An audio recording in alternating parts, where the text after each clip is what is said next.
Hello, my name is Ellen Hawthorne, and I am presenting my final Transformative Occupational Therapy Practice Assessment titled Smart Dollar: Securing Financial Strategies for Individuals Experiencing Homelessness. Homelessness leads to limited opportunities and complex situations that impede typical daily occupations. Research has shown that common occurrences among homeless individuals cause displacement and occupational deprivation, which decreases the sense of well-being and leads to depression, lack of functional participation, and survival-based occupations. According to the theoretical framework of occupational justice, it is important to provide opportunities for participation and resources for individuals who are in the situation of homelessness. Research has found that people's financial behaviors, knowledge, attitude, and confidence were enhanced by financial skills training. Financial education helps to develop a person's skills, assertiveness, and decision-making capacity, with financial literacy being essential for all citizens as a means to control and manage personal finances throughout their life. Improving financial behaviors can ultimately lead to a better quality of life. Occupational therapy can provide interventions and adaptations to increase a client's participation in financial management and fill roles in a homeless shelter. Financial stress can adversely affect an individual's physical and mental health and has been identified as a cause of homelessness. And poor financial literacy can mean poor life choices and can also hinder their transition from homelessness to independent accommodation. The ultimate program aim of this intervention is to empower and motivate people to enhance their financial literacy skills, focusing on recognizing the importance of understanding and managing money, recognizing the importance of the right financial products in saving, managing, and using money, and identifying short-term and long-term financial goals. The program goals on this slide directly correlate to the research done to create the program aims and hone those down a little bit. So the first goal is that participants will understand the personal impact of their own financial decisions, as well as understand the ethical and legal issues related to income, profit, and personal wealth.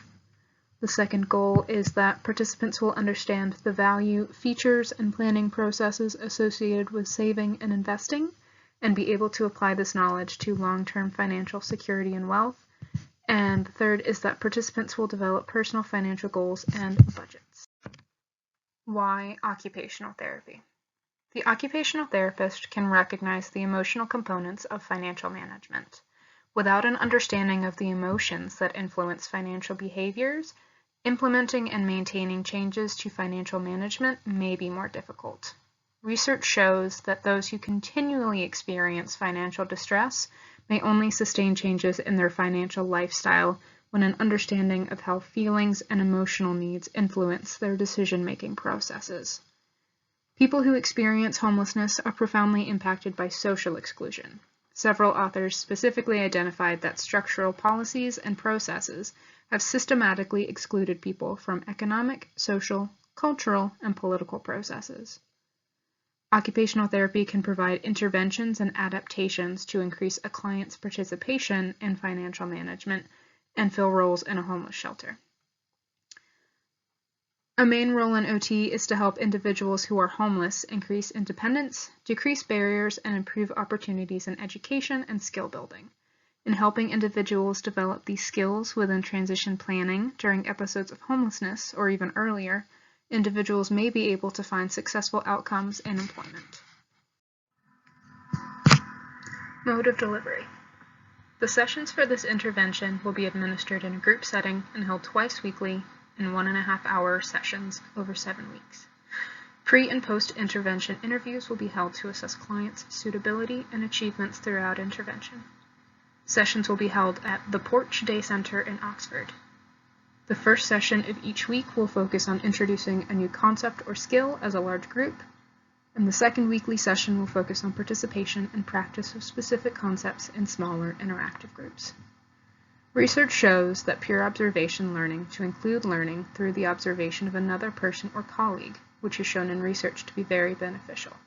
This is related to observational learning that promotes observing another person in successful tasks that can strengthen self-efficacy in the observer.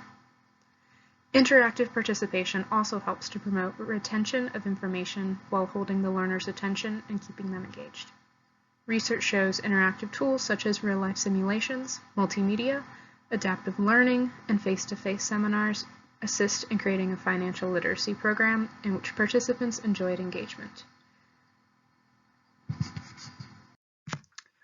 Resources in regards to this program intervention have been based on research, and the location would be the Porch Day Center.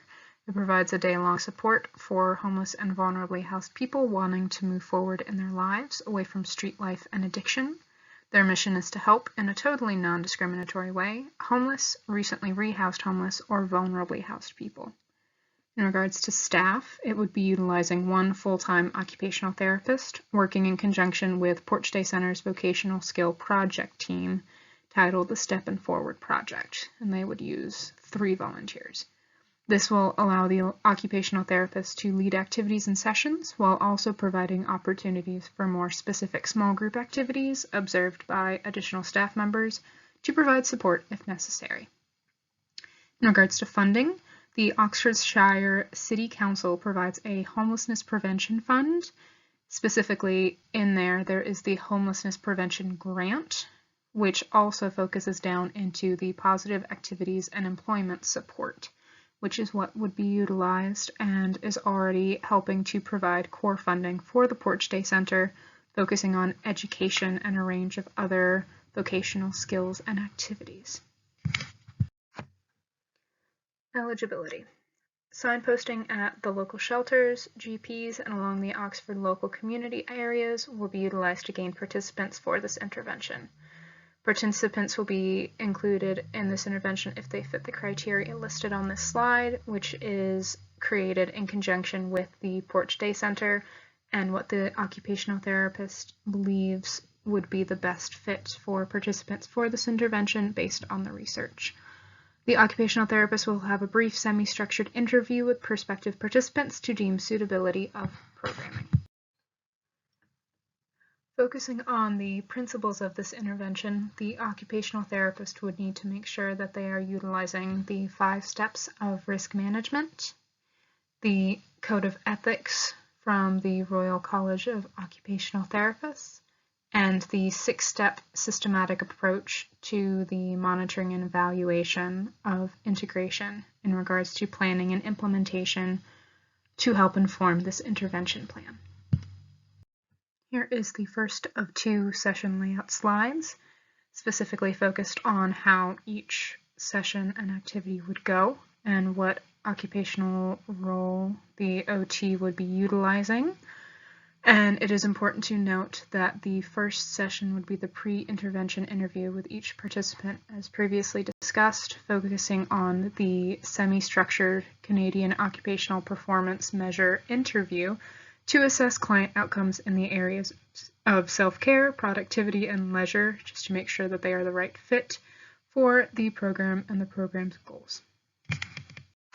Here is the second session layout slide, once again focusing on the session's aims and OT role of each actual activity that would be done. And it is important to note that the OT role from both the previous slide and this slide are focused on the research done and developed for the therapeutic use of self-application in occupational therapy. This is the intentional relationship model, which establishes 6 therapeutic modes that can be employed intentionally by occupational therapists. These modes are advocating, collaborating, empathizing, encouraging, instructing, and problem solving. Research behind both this model and the clients themselves has been done to ensure that the appropriate OT role has been assigned to each aim and activity. As you may have noticed on the previous screens in the session layouts, I have also included what the research has told me will be the group dynamics and development of this client base in regards to the session aims and activities.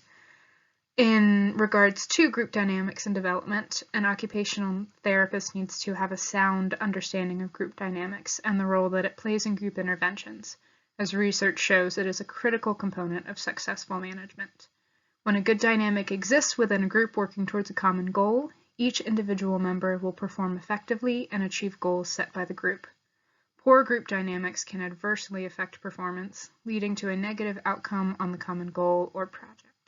Many variables contribute to a positive work dynamic. They include, but are not limited to, setting a clear purpose and mission, setting ground rules and making sure that they are followed, letting other members act as leaders or facilitators. Don't try to avoid conflict. It is normal and can be healthy. And reminding group members to listen, ending each meeting with insightful and constructive feedback that helps to improve the group process. When starting this group intervention, introduction protocol is very important. The therapist needs to make sure that they are empathizing in their OT role and that they are establishing therapeutic rapport and safe boundaries to open communication within the group. Introductions are important because they help people feel comfortable around each other. When meeting someone that you don't know for the first time, an introduction can help start a conversation with someone, expand a professional network, and create a positive first impression. Research shows that this client group will need to take time to build up trust. The occupational therapist really needs to invest in the therapeutic relationship with participants. They really need to take the time to get to know each individual. They need to practice active listening and the validation, and focus on creating strengths-based goals.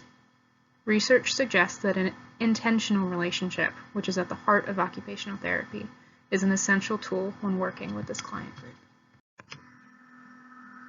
It is important when ending this intervention to really focus on the termination protocol as well, and to make sure that the occupational therapist is in the empathizing therapeutic use of self and practicing open communication and evaluation techniques in a group setting.